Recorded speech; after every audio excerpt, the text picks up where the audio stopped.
আসসালামু আলাইকুম ওরহমতুল্লাহ। সম্মানিত ভাইয়েরা, আমরা যারা রুকাইয়া শরঈয়া চিকিৎসা করে থাকি, এই চিকিৎসাটা কোন ধরনের চিকিৎসা? পৃথিবীতে যত চিকিৎসা রয়েছে তা প্রথমত দুই প্রকার। এক, বস্তুর চিকিৎসা। দুই, তেলাওয়াতের চিকিৎসা। বস্তুর চিকিৎসা ওই চিকিৎসাকে বলা হয় যেটা বস্তুর মাধ্যমে করা হয়, যেমন হোমিও চিকিৎসা, অ্যালোপ্যাথি চিকিৎসা, হার্বাল চিকিৎসা। আর তেলাওয়াতের চিকিৎসা ওই চিকিৎসাকে বলা হয় যেটা তেলাওয়াত কোনো কিছু পাঠ করে বা তেলাওয়াত করে চিকিৎসা করা হয়।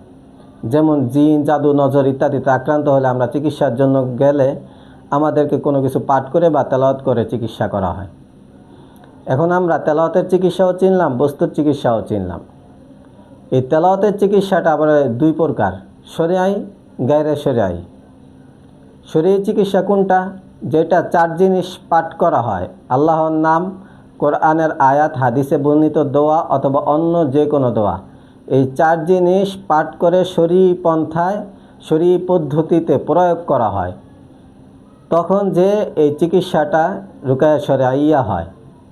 আর যদি এই চার জিনিস পাঠ করলো কিন্তু প্রয়োগটা শরঈ পন্থায় করলো না, অথবা অন্য কোনো কুফরি কালাম দিয়ে চিকিৎসা করলো, তখন ওটা রুকায়া গায়রে শরঈয়া হবে, রুকায়া শরঈয়া হবে না। তাহলে আমরা রুকায়া শরঈয়া চিকিৎসা করি, এটা বস্তুর চিকিৎসা নয়, এটা হলো তেলাওয়াতের চিকিৎসা।